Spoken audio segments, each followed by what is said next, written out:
group of racist bikers picked the wrong day to mess with Mike Tyson because they didn't realize they were about to face one of the most dangerous men to ever walk the earth. Before we dive in, don't forget to subscribe and let us know in the comments where you're tuning in from. The sun was sinking low over the endless stretch of American highway, throwing long shadows across the pavement as Mike Tyson cruised down the road in his black SUV. The only sound was the steady hum of his tires against the asphalt. No music, no calls, just silence. This wasn't a trip with a destination. It was a getaway, a rare chance to clear his mind and breathe away from the spotlight that had followed him for decades. Mike gripped the wheel, eyes locked on the horizon. Every passing mile gave him a little more peace. Memories bubbled up, growing up in Brownsville, fighting for every inch in a world that never handed him anything, and then that rocket ride to fame, the lights, the belts, the roaring crowds. But behind all that glory were hard falls, betrayal, scandals, nights when everything almost slipped through his fingers. Now, older and more grounded, Mike wasn't chasing anything. He was just enjoying the quiet, letting the road carry him like a long exhale. As the scenery shifted from open fields to thick woods, the sky turned a burning orange. That's when he saw it, a rundown gas station, alone in the middle of nowhere, its flickering neon sign barely hanging on. His gas tank was nearly empty. Water bottle? Bone dry. So he pulled in, gravel crunching under the tires. The station was small and weathered, peeling paint, rusty pumps, and a little shop off to the side with dusty ads in the windows. The air smelled like gas and old fryer oil, weirdly comforting in a way. Mike stepped out. Even dressed low-key in a hoodie, his presence was undeniable. The way he moved, the quiet control, it was all still there. He kept his head down. This wasn't about being recognized. This was about filling up and getting back to the peace. As he started pumping gas, he noticed them, a row of tricked-out motorcycles gleaming near the building, and a group of loud, leather-clad men hanging nearby. There were 5 or 6 of them, drinking, laughing, acting like they owned the place. One of them, a big guy with a beard and a beer bottle, stood out. Clearly the leader. Mike could feel it immediately, that shift in energy, the way they were watching him. Not curious, but calculating. Like a pack of wolves eyeing a lone traveler. He didn't react. He just kept fueling up, calm and steady. But their voices got louder. Mocking tones. Ugly laughter. Mike had heard it all before, men who felt powerful in a group, looking to unload their anger on someone they thought was vulnerable.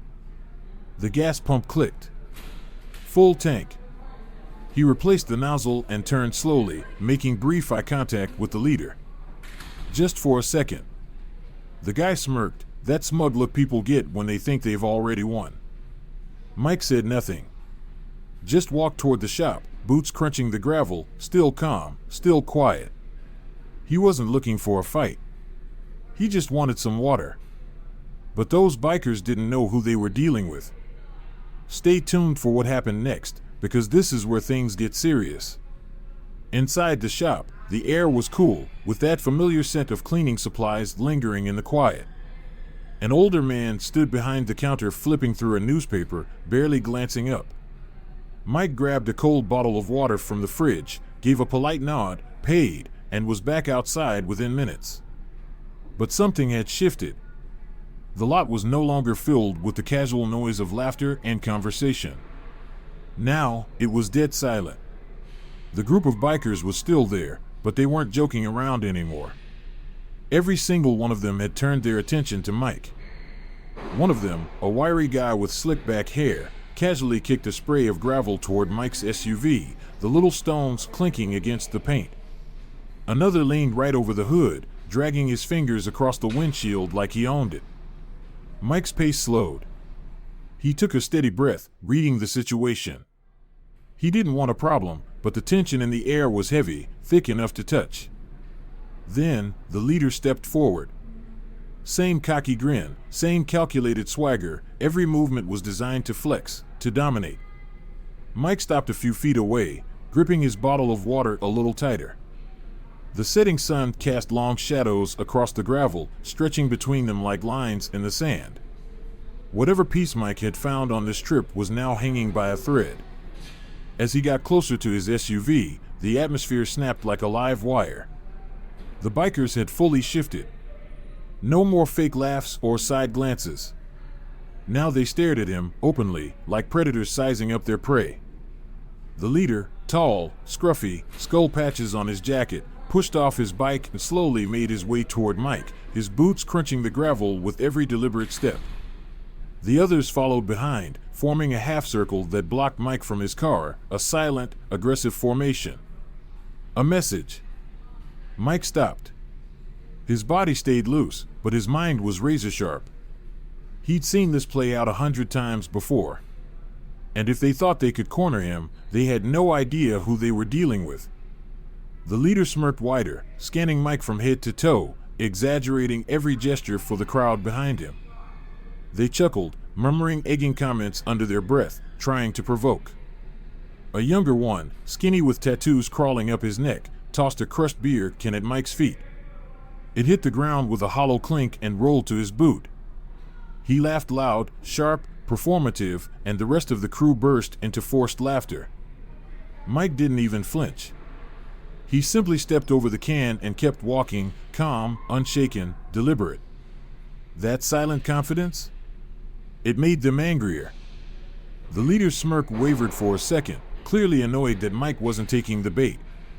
He raised his arms with a sarcastic shrug, his body language dripping with mockery. What? Too good for us? The message clear even without words.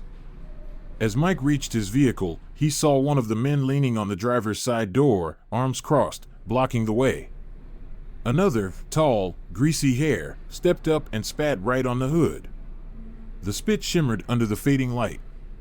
A bold, filthy insult. The others roared with laughter. Loud. Cruel. They began to spread out around Mike and the SUV, circling him like it was all choreographed. A messy performance meant to intimidate, to trap. Mike stayed steady.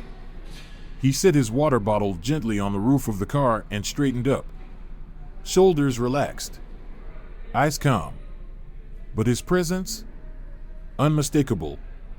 This wasn't new. He'd grown up around men like this. He'd fought them. Been them. He knew exactly how their minds worked, their posturing, their weaknesses. The leader, puffed up by the group's energy, stepped into Mike's space, close enough to breathe on him. He looked up, clearly smaller, but trying to make that vanish with bravado. He jabbed a finger toward Mike's chest, muttering something for his crew to laugh at again. But Mike just stood there. Silent. Still. And that silence was louder than anything they'd said so far. There was something in Mike's stillness, a quiet defiance, an unspoken warning, that shifted the air around them. It was a test of will, not strength.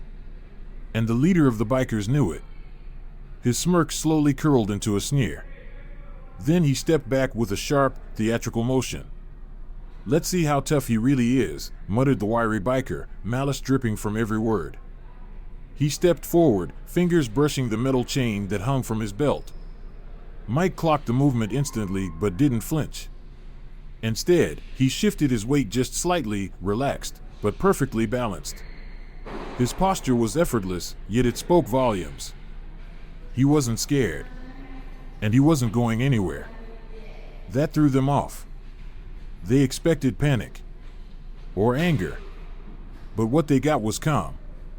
Control. That only made them angrier. The wiry one took another step, the chain now dangling from his grip, swaying as he slowly swung it at his side. The clink of the metal against itself was sharp, a sound meant to intimidate. Mike didn't even blink. His eyes remained steady. His face? As unreadable as stone. The leader, sensing the hesitation in his own crew, raised his hand and pointed at the SUV. Looks like someone needs a little lesson in respect, he called out, his voice cutting through the silence like a blade. The others roared in approval. The circle tightened. Mike took a long breath. He scanned their faces, reading their movements, their spacing, their intent. He wasn't here for this. But it was clear, they weren't backing off. His mind clicked into a familiar place. Cold. Focused. Strategic. Years of training, not just to fight, but to survive, kicked in like second nature. One of the bikers stomped toward the rear of the SUV and kicked the taillight. The glass shattered, the sound slicing through the tension. Another one followed, slamming a fist into the side mirror, snapping it loose. They laughed like hyenas, getting bolder with every second. Mike's jaw tightened, but his body stayed still. He knew this wasn't about the SUV. It wasn't even about him. It was about power. They wanted a reaction. They wanted to feel like they could break a legend. But Mike Tyson doesn't break. He'd stood in front of monsters, real ones, and walked out with his hands raised. And these men? They were just noise. The leader, now high on the adrenaline of his crew, stepped forward again. His smirk was full of himself, drunk on control. He reached out and clamped a hand on Mike's shoulder, gripping it hard. His eyes said it all, "Let's see what you got." Mike didn't raise a fist. He didn't yell. He just turned his head and looked right into the leader's eyes. Calm. Focused. Unblinking. And in that single moment, that stare, everything shifted. The laughter behind the leader faltered. The jeers trailed off. Even the guy with the chain stopped swinging. There was no threat in Mike's voice, because he hadn't said a word. He didn't have to. His history spoke for him. His presence said more than 1,000 punches ever could. And for the first time, the bikers hesitated. They didn't even realize it yet, but the balance of power had just shifted. The sun was almost gone now, the last rays dipping behind the trees. The air turned cooler. The silence thicker. The stage was set. The lines drawn. The next few seconds would decide everything.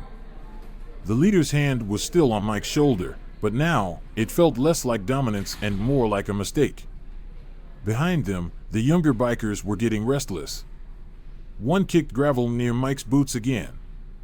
Another, the one with the chain, dragged it slowly across the ground, metal links rasping like a warning bell. And then, from behind the SUV, another blow. A heavy boot against the bumper. Crack. Another cheer from the crew. Mike didn't move. His stillness was louder than all the noise. His eyes, still scanning, mapped the scene. Every stance. Every movement. Years of discipline had sharpened his instincts to a razor's edge. He wasn't scared. But he also wasn't stupid. And he knew this wasn't up to him anymore. The leader, feeling the tension rising, took a dramatic step back from Mike, laughing as if he were putting on a show. He turned to his crew and spread his arms wide like a ringmaster. "This is it," he seemed to say. "Let's give the crowd what they came for." There was a hunger in their eyes, not just for trouble, but for some twisted sense of pride. They weren't just trying to provoke Mike Tyson, they were trying to prove something to themselves. The tall one with greasy hair leaned against the SUV again and spat on the windshield, the saliva sliding across the glass like a final act of disrespect. Then came the tapping, the end of a metal pipe striking the window, each clink echoing louder than the last. Another biker joined in, dragging his fingers across the scratched paint, grinning like a kid defacing something he could never afford. Mike's patience was running thin. He wasn't a man of rage anymore, not like he used to be. Time had taught him restraint, taught him control. But there's a line. And these men were inching toward it with every smirk, every laugh, every insult. The leader watched Mike closely. He could feel it, the shift. Something in Mike had changed. He stepped forward again, this time with a swagger so exaggerated it bordered on parody. His voice rang out, loud and dripping in mockery, trying to break through that wall of calm Mike had built around himself. The words were crude, deliberate, meant to strip away control, to force a reaction. But Mike didn't rise to it. He turned slightly, just enough to lock eyes with the leader. No anger.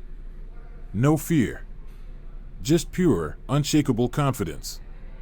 And for the first time, the leader flinched. Just for a moment. His grin faltered, and his cocky facade cracked. The wiry biker with the chain stepped forward, trying to recover the momentum.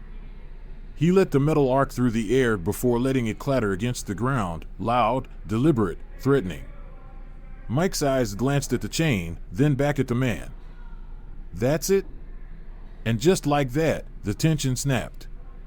The leader, sensing his grip slipping, barked an order. The wiry man lunged. The chain sliced through the air, but before it could even get close, Mike's hand moved like lightning. He snatched the chain mid-swing and, with a twist of his wrist, ripped it clean from the biker's hands. The metal links unraveled and hit the ground with a clatter. The man stumbled backward, stunned, his face twisted in shock. Mike dropped the chain at his feet like it meant nothing. The lot went silent. Every biker froze. The ease, the absolute control, shattered their confidence. But embarrassment burns hot. And the wiry man, red-faced and humiliated, charged again, this time with bare fists. He swung wildly. Sloppy. Angry. Mike didn't even break a sweat. One step to the side. One calculated shot to the solar plexus. The biker folded, gasping for air, falling to his knees. The others didn't laugh now. They stared. Frozen. But the leader wasn't ready to let it end. He shouted again, a desperate command, and the rest of them surged forward in a last attempt to overwhelm Mike with numbers. Mike stepped into them. He didn't wait. His fists became machines, precise, brutal, efficient. The first biker crumpled under a blow to the nose, blood pouring down his face. The second caught a shot to the ribs so hard he doubled over and collapsed. The others slowed, their steps faltering as they realized who they were fighting. This wasn't some random traveler. This was Mike Tyson. But the leader still believed in brute force. He charged, fists flailing, driven by rage instead of skill. Mike dodged effortlessly. Then countered. One uppercut, clean and sharp. The leader hit the ground, stunned and breathless. And just like that, it was over. The bikers lay scattered across the lot, groaning, bruised, broken. Mike stood in the middle of it all. Calm. Steady. His breathing controlled. His fists still clenched. He had given them every chance to walk away. They chose violence. And they got it. He looked around, eyes scanning the aftermath. Then his gaze landed on the leader, still on the ground, struggling to rise. Their eyes met. And for the first time, no smirk. Just fear. Or maybe respect. Mike turned without a word. Walked to his SUV. Picked up the water bottle from the roof. And finally twisted off the cap. Mike took a long drink from the bottle, eyes scanning the wreckage around him.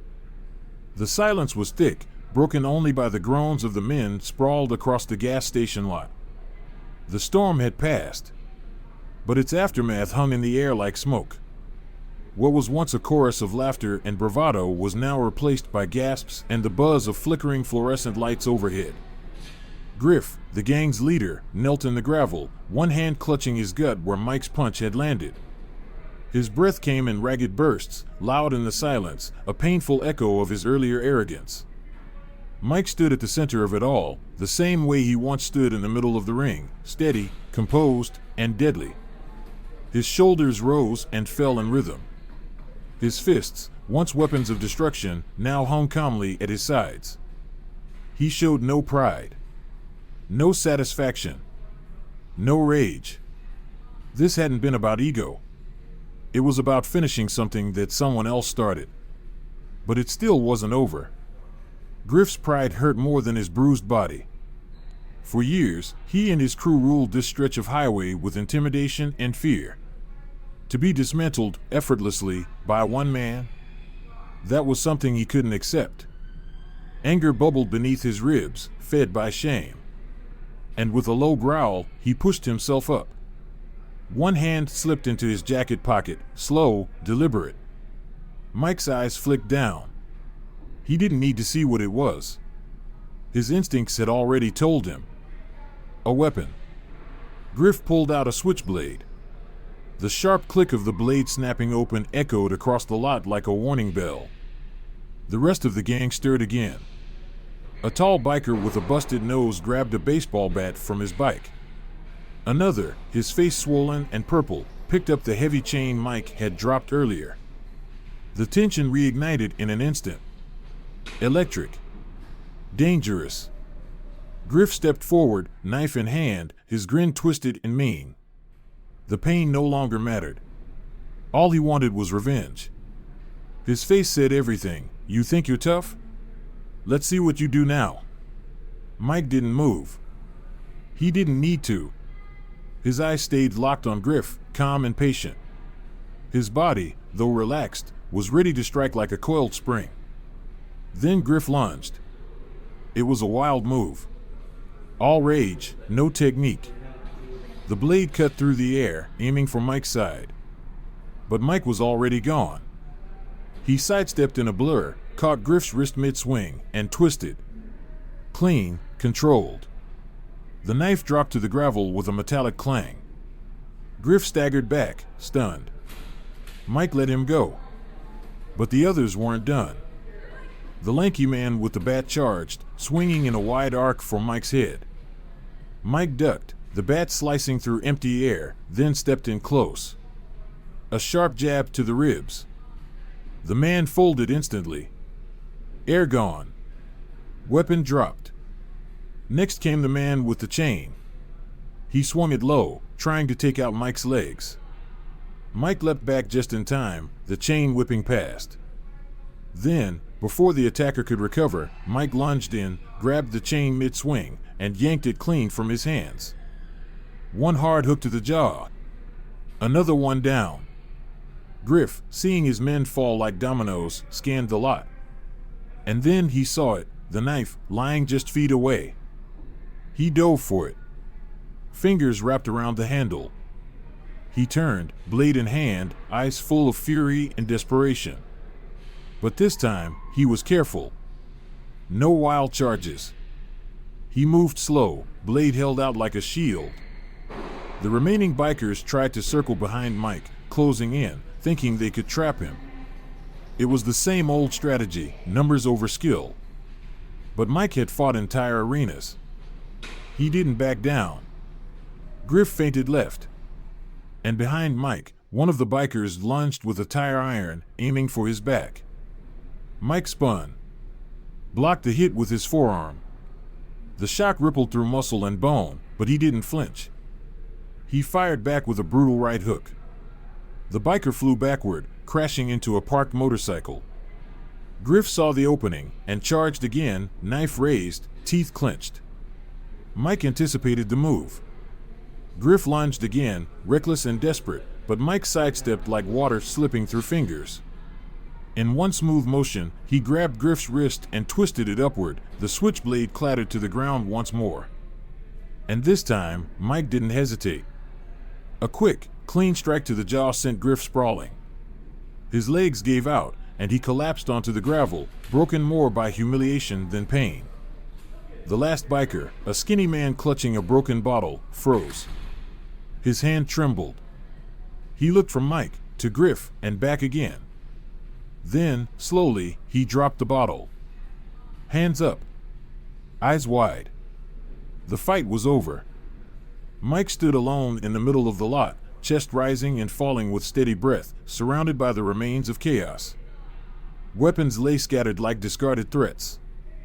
Bikers lay groaning, broken not just in body, but in spirit.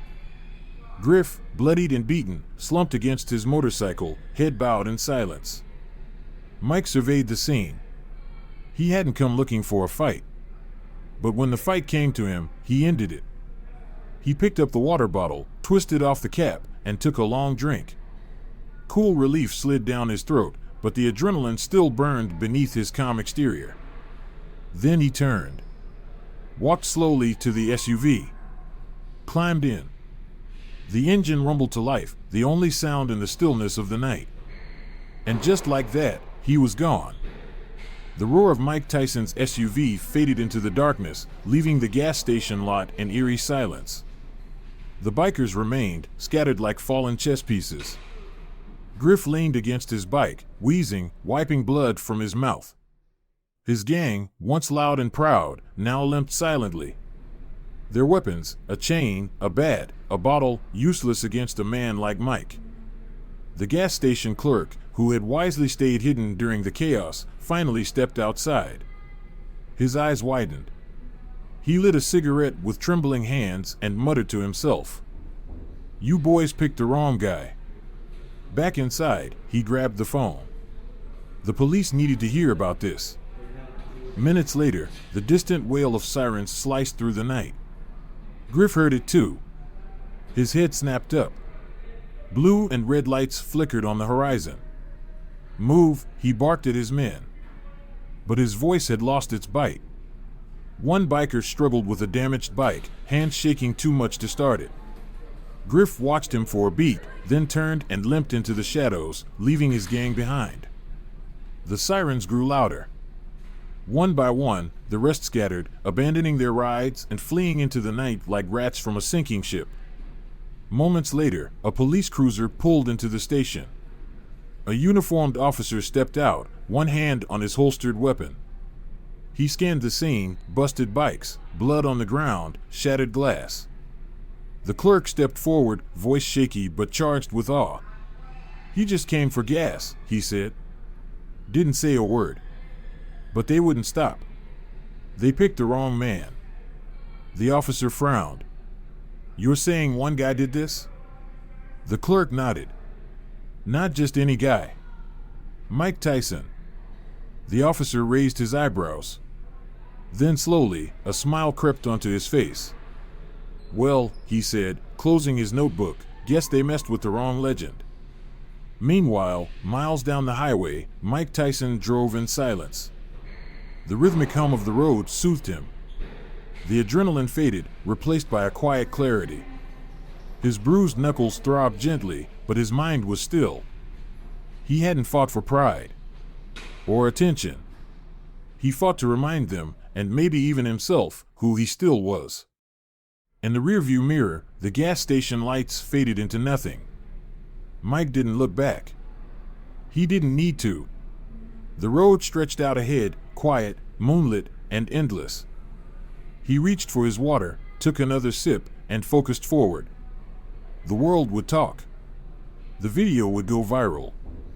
Headlines would scream, "Iron Mike takes down biker gang," or "Tyson versus Trouble, legend still unstoppable." He'd seen it before. He knew how it worked. But he wasn't concerned with clicks or fame. He wasn't a hero.